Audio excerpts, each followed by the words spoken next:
Well, good afternoon once again, ladies and gentlemen. My name is Mario Vines, and this is All Access Pass. And I have the privilege of sitting down with an absolute legend. Let's hear it once again for Pete Best. Thank you.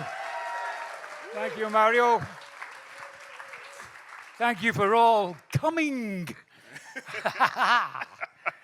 Pete, it's an honor to have you on this stage. Now, as you know, we also have some questions from the audience. A lot of people. You swines. You swines. A lot of them are curious about your life and career, but I always have to start off with a couple of basic questions. How did you get started in music? Where did it start? Were you really young? Did you automatically know that you were going to be a musician? How'd that all start for you? Well, I suppose we go back to Liverpool. Mother owned a club called the Casbah, a very famous club where the Beatles originally started from. And because of that club and watching the bands on there, I decided that I wanted to get involved in music, but not to be playing an instrument. Okay, I just wanted to be like one of the gang, you know, stand in front of a mirror, pretending to be Elvis Presley. Yeah, give me the bifters. Didn't work. So the next thing was sit behind a drum kit. That worked, okay? And then I started to say to myself, you're sitting behind it, you better learn to do something with it. So I started looking at a couple of people, Krupa and Buddy Rich, and it just went on from there. Then all of a sudden, I formed a little band called the Blackjacks, which was pretty good locally. You know, we had 1 or 2 gigs. One. Small one. But that actually led to my introduction to a band which a few of you may know from time to time, you know, called the Beatles. And that's how I ended up in this crazy business. So there's actually a funny story that I heard about possibly, obviously you just talked about your mother and the Casbah, a horse race? Can you tell that story in case folks don't know? Yeah, okay, in case you don't know. For people who've been to the Casbah, right, I'm certain there's 1 or 2 of you in the audience, right? So you would have heard it told many, many times, but I'm going to tell you one more time. For the others, okay, it's first time. Mother fell in love with the house in Hayman's Green. Went and saw my father and turned around and said, there's a lovely Victorian mansion in West Derby Village. Would you be interested in buying it? And my dad turned around and said, not a hope in hell. So, unperturbed, she went away, didn't tell anyone, pawned all her jewelry, every single last bit of jewelry. And there was a horse running in the 1954 Derby in England, right, called Never Say Die.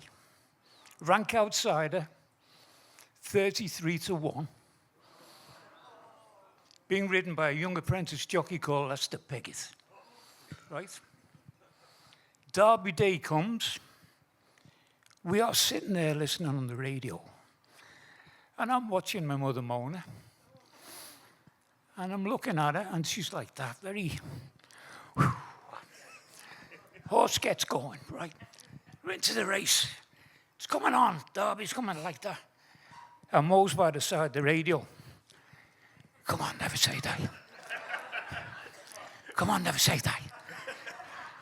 Never say die. Come on, never say die. Never say die. Never say die, just one.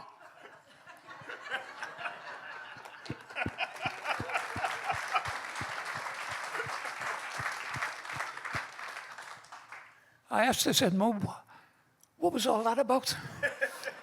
She said, I've just won the house, Pete. I've just won the house. Then she told us what she'd done. She'd pulled all her bloody jewellery, bet it on this rank outsider, which came in at 33-1.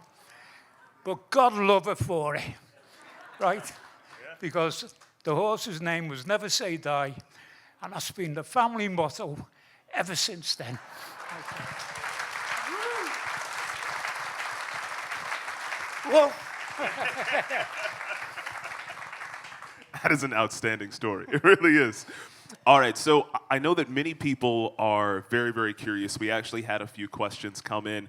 Can you tell us about those early beginning days with the Beatles? How was that experience for you?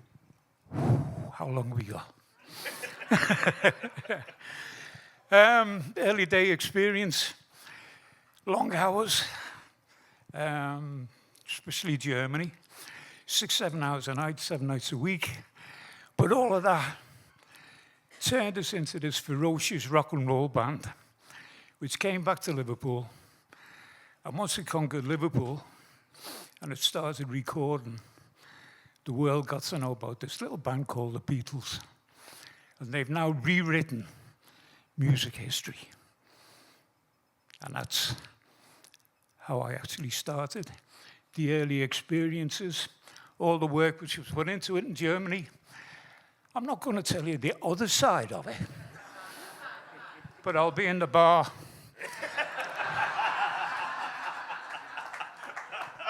That's called the after interview. After I pray. All right.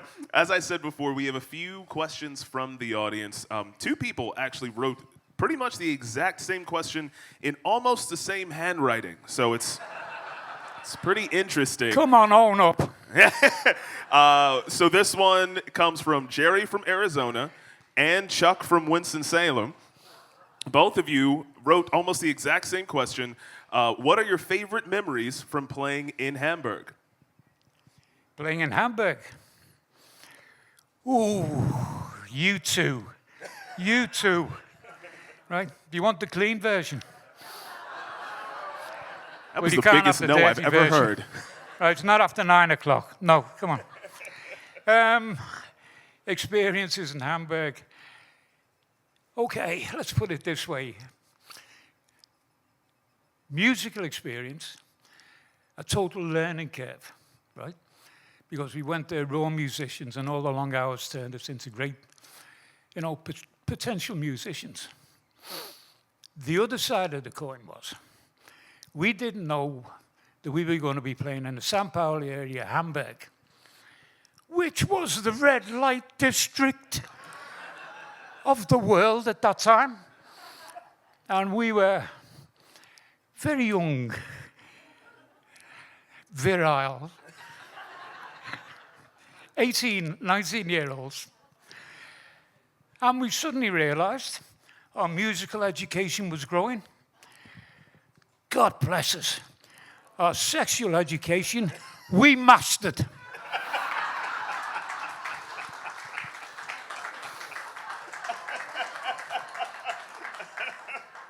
I mean, I guess it did say performances in Hamburg, so I guess that applies. Well, it depends which club you went to. Go on. Well.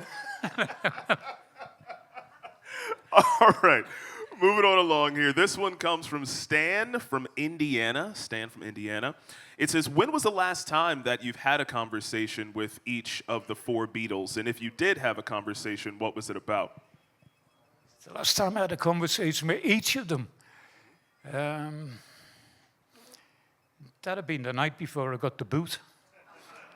And we were playing the Cavern, and it was the usual conversation, going for a pint. And, it's your round. And when we got back from the Grapes, it'd be like, well, who's for another pint? And it went on like that. We had our conversation as regards what we were going to perform on stage was very limited because we already knew we'd bonded with one another. So it was basically a case of just doing a show. The format for the show was set down, and everyone just freewheeled into it. So there was no need to sort of sit in a corner and go, okay, this is what we're going to do. We're going to do this number, that number, that number. Everyone knew beforehand, right? So we totally relaxed going on stage. After having a couple of pints, which made us even more relaxed. And, you know, we got on well with the audiences, especially the females. Fellas hated us. But no, joking aside, it was very much day-to-day conversation, you know, because we'd been through it. You've got to remember that we were playing most probably sometimes 2 or 3 sessions a day. You know, we do an afternoon session, we do a double header, and then we most probably do possibly an all-nighter. By an all-nighter, we meant that it started at 6 o'clock in the evening, finished at 6 o'clock in the morning. Liverpool was famous for it. Okay, it didn't happen every night, but, you know, there used to be 12 or 13 groups on it. We were part of it. So it could be we'd finish a gig, 10 o'clock at night, we'd rush over to the Cavern, and we'd be on at 4 o'clock in the morning. So what do?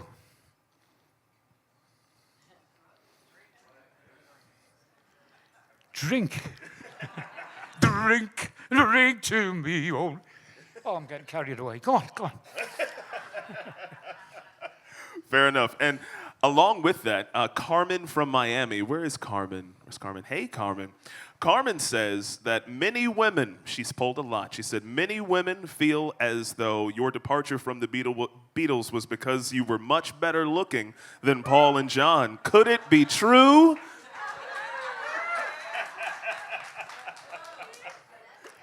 You can answer that yourself.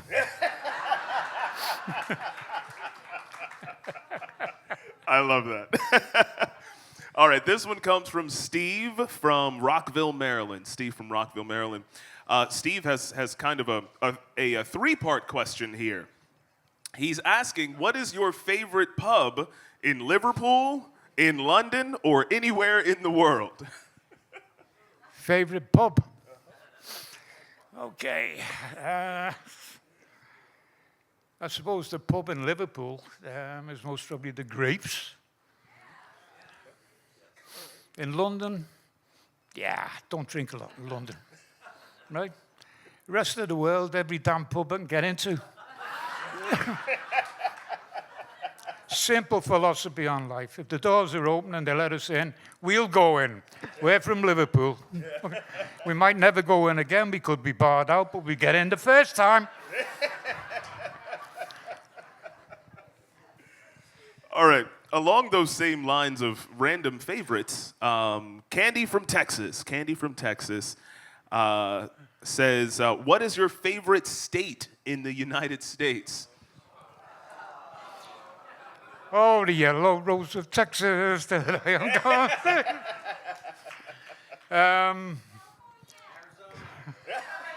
apparently petitioning. You shout them out. Come on. Oregon, come on. Okay, keep it coming. All of them. That was a good answer.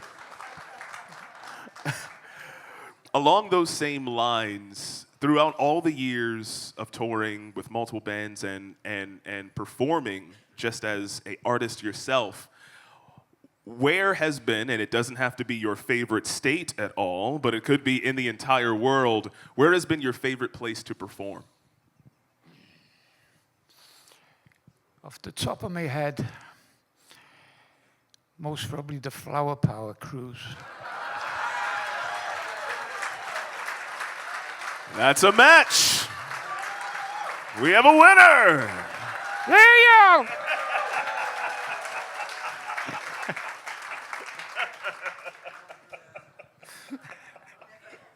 That's outstanding. But along those same lines, do you have a memory from one of your performances over the years that just sticks out in your mind? Like, that was a performance that I'm just going to remember for the rest of my life. Only one. Well, with the Beatles or without the Beatles? Anywhere, anywhere. I'll tell you one with the Beatles, okay? We used to drink an awful lot, as you may have guessed. In those days, we reformed now. We drink more.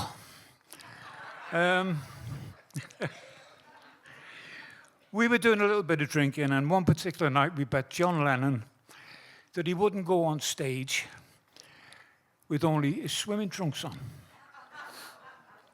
So John, being John, turned round and said, "I'll do that." He said, "But all of you have got to get dressed up in something crazy." So it ended up George put a toilet seat round his head. God knows where he got the toilet seat from, but he put it round his head. Paul put a sheet on, right? Looked like an Arab. Stu just stood there and looked at us and went, "I'm not doing any of that." Me, I don't know, I think I painted some paint on my face and pretended to be a Red Indian or something like that. But anyway, we went back on stage and we turned around and said to John, "We bet that you won't drop your swimming trunks while you're on stage." Now, for those of you who didn't know John, never bet John to do anything. So there we go, we parade on stage. He gets the sweet little 16, and he's giving it bifters, right? 1, 2, 3, 4. 1, 2, diddly dee. Next minute.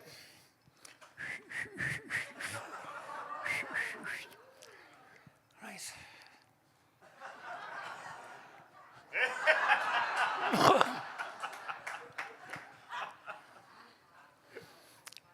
Went down great. Audience loved it. The only problem was, every night we came in after that, right, they wanted John to drop his kecks. Only once. Only once. In public, anyway. Right. That's a great one.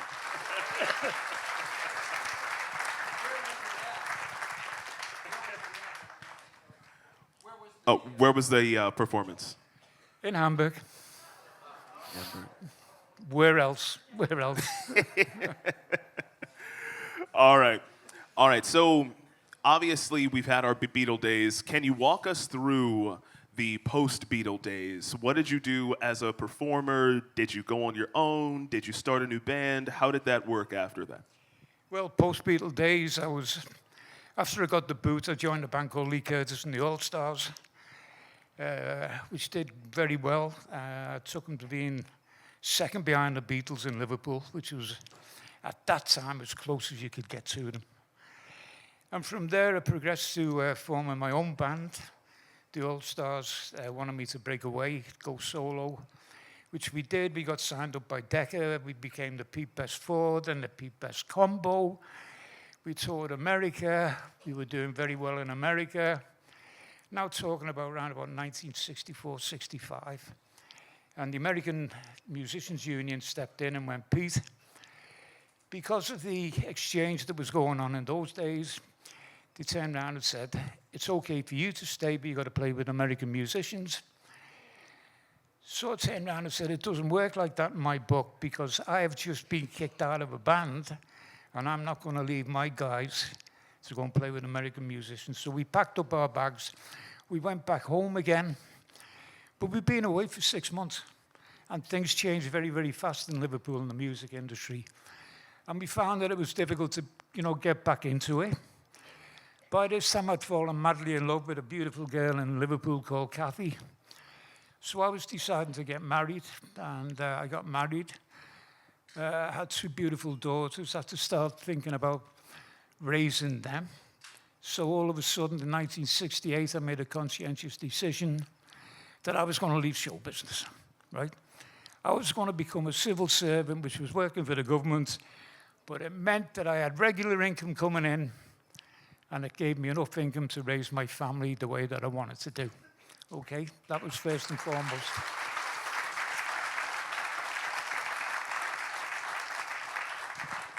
And then that was going along great.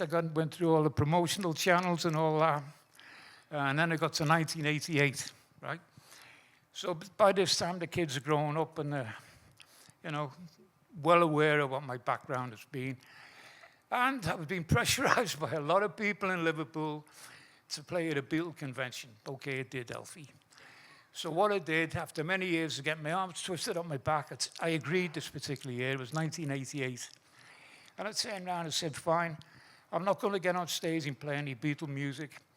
I said, I'm going to put my younger brother on stage with me because my mother was still alive at that time. And if anyone was at the performance last night, you would have seen this great drummer which played with me last night. That's my younger brother, Rogue. Okay?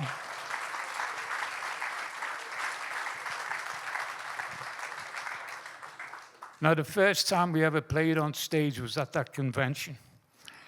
And I played with some old guys from the, you know, rock and roll days, Billy Kinsey from the Mersey Beats, Dave Parry, you know, they just went on, you know, household names. We got up on stage, we just played some good old-fashioned rock and roll. And the crowd loved it. And my mother was still alive at that time, and she turned around and said, Pete, we came off stage, and she went, you don't know it, son, but you're going to be going back into show business.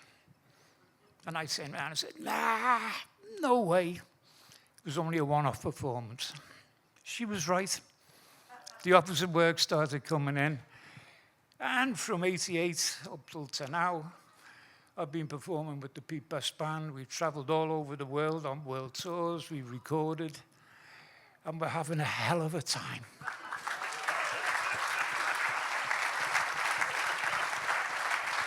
Thank you. And can I just say, Pete, I saw the show the other night, and it was absolutely amazing from the beginning to the end. An amazing concert. Am I right? Thank you. Outstanding. So I know you just mentioned that you started this band in '88, the Pete Best Band. Can you tell us a little bit about your current band, your current members, and how much you all tour now? Yeah, well, basically, you know, you can imagine since 1988, the band's changed an awful lot. But the guys who are with me now at the present moment, I think Scotty, who's the lead guitarist, brilliant lead guitarist, you've seen him playing, up there with the best. I think Scotty's the new one. He's been with us about 2 years now, I think. You know, the others have been long stalwarts. Rogue's been with me since '88, right? Tony came in about 10 years ago, Paul about 15 years ago. Sorry? Somebody loves Tony. They really love Tony. I don't know. Oh, Tony! yeah, he's been with us about 10 years. So that's the format. We've traveled the world, we've done world tours, we've recorded. What we're doing at the present moment, we're not doing as many tours because, as you can imagine, you know, if you look at me, I'm not as young as what I used to be. Okay. And I still need a little bit of rest. So what we do, it's known as cherry picking, right? We have a great response with our agents, and he puts the deals through us. And if we want to do them, we'll do them, okay? And the lads all realize, you know, what the situation is. You know, they realize that, you know, we could tour tour for 340 days of the year, right? But I don't want to do that, right? I don't think they do either, to be on the right side as well. But they're quite happy that we can cherry pick. You know, they'll stay with my decisions. So we do a lot of festivals. We still fly out all over the world to do, you know, music festivals. This is the first time that we've ever performed on a cruise ship. So it was a first for the Flower Power.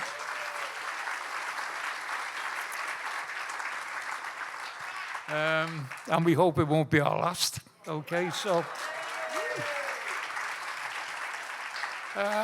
it's onwards and onwards. We still have a busy lifestyle.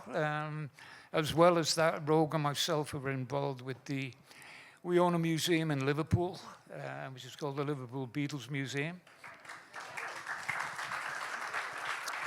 So I take it some of you have been there, right? If you haven't, you better get there. And the other thing which we're very proud of, the fact we own the Casbah Coffee Club, which is the heritage of our mother Mona, right? And also the fact last year we opened up the house in Hayman's Green, which is now the Casbah Coffee Club Suites.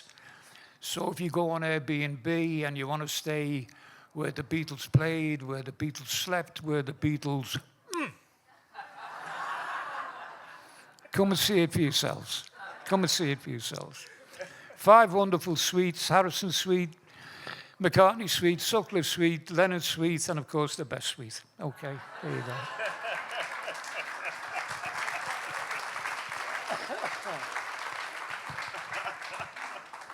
I love it. I love it. All right, this question comes from George from Denver, Colorado. First off, George wants you to know that you two share a November 24th birthday, apparently. So that's a fun fact. Thank you, George. And the question here is, the story is that Astrid redid Stu Sutcliffe's hair in what we now know as the Beatle mop top. What did the rest of the Beatles think at that time at first? Poor old Stu, he went through hell. When he walked in with his hair combed down, the first thing was, what the hell is that? Where's your Tony Curtis? Where's your James Dean gone? You know, what are you doing? What are you doing combing your hair down? And he just went, mind your own business, right? And he came in the next night with it. And he came in the night after with it.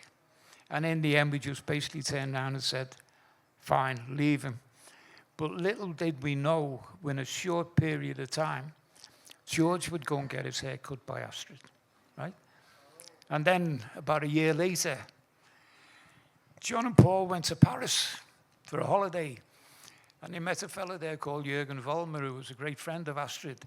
And lo and behold, what happened? They came back with the Beatle mop top. Right? So that was 4 of them, right? Stuart left. That left 3 of them. No one ever asked me, right? So hence you can see, I didn't have a Beatle mop top. I did wear a Beatle mop top, as they call it, for about 8 months, just to prove a point that I would wear my hair down. But I soon got fed up with that, and I combed it back up again very, very quickly. Okay. And as you can see, what's left of it, I still comb up.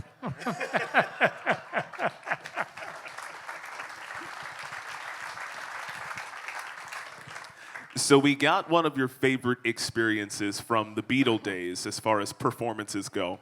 But as we also know from many of the comments here, you were a little bit of a heartthrob. And so throughout all of your years, do you have one of those fan interactions that sticks out in your mind as one of the most memorable fan interactions ever? Who asked that question? That's undisclosed. I was going to say, come outside. Oh, I can't repeat that one. Okay, that's got to remain an X factor. It's got to remain an X factor, okay? Because if I repeated it, right, I'd be in one hell of a lot of trouble. So, but you could twist my arm in the bar, right? Do you have one you can repeat, or we're just going to bypass that question? You let me know. Just give me the wink. No, it's okay. It's okay. I suppose one of the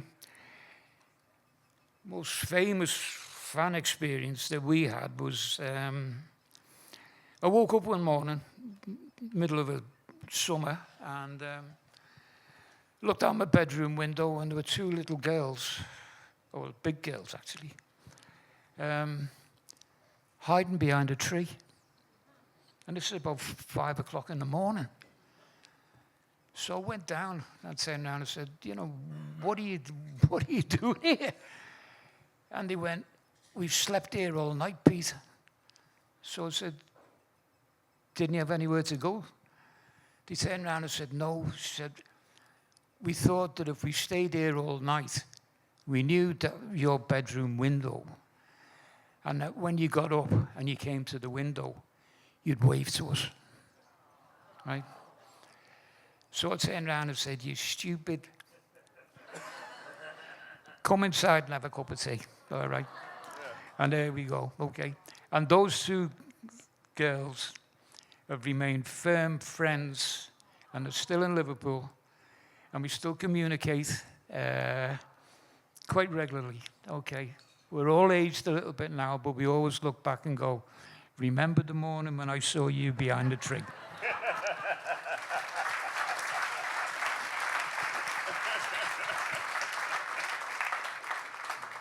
All right, so this question here comes from Mike from West Virginia. We obviously spoke about your mom and the horse race and buying the Casbah and helping out in the beginning there, but is there anything else you wanted to share about how important your mom was to your career? Wow. How long have we got? How can I put this in a nutshell? Mona, my mother, was one of the most prolific people as regards ideas for young people, for music, for the, you know, the heritage of Liverpool. She had her own philosophy on life. She was totally different from any other mothers in Liverpool because she was so forthright. She was like an agony aunt, okay, and I think that became more apparent when she opened the Casbah. She got the house, that was one dream come true, but she wanted to bring music to the kids of Liverpool, and that was through the Casbah. And we did that, and of course, you know, the Quarrymen, which quintessentially became the Beatles. Every major band in Liverpool played at the Casbah over a certain period of time while we were open. But she wanted more for Liverpool, okay, and because she didn't just want the top bands to play there, she wanted to give the, you know, the bands which were just starting up, she wanted to give them a chance. And she had a simple philosophy. It was like, you know, you can play the Casbah. If the kids like you, you'll get another booking. Okay, if they don't go away and practice, the door's never closed. And, you know, when you're good enough, you come back again. So many bands came back again, and so many of those little bands which got a second chance became household names in Liverpool. That's the incredible thing about it. And as homage to it, that wonderful woman, my mother, she was nicknamed the Mother of Merseybeat. And I suppose that was the most enigmatic title anyone could ever give, you know, to that person. We're trying to keep her memory alive. We will keep it alive while the family still has breath in their bodies. When Rogue and I are no longer here, our next generation will do the same. And we'll keep her memory alive because of she deserves it. Simply as that. God bless you, Mo. All right, and so obviously decades and decades of performing and just amazing songs throughout the years, and obviously with your band currently, what is your favorite song to perform for a crowd just like this? Ooh, favorite song to perform like a crowd like this? Gotta be Twist and Shout. Gotta be Twist and Shout. That's simply because we like all of you standing on your feet, twisting and shouting. And trust me, you had them all doing just that the other night. Ladies and gentlemen, can we please help me in giving a huge round of applause to the amazing Pete Best?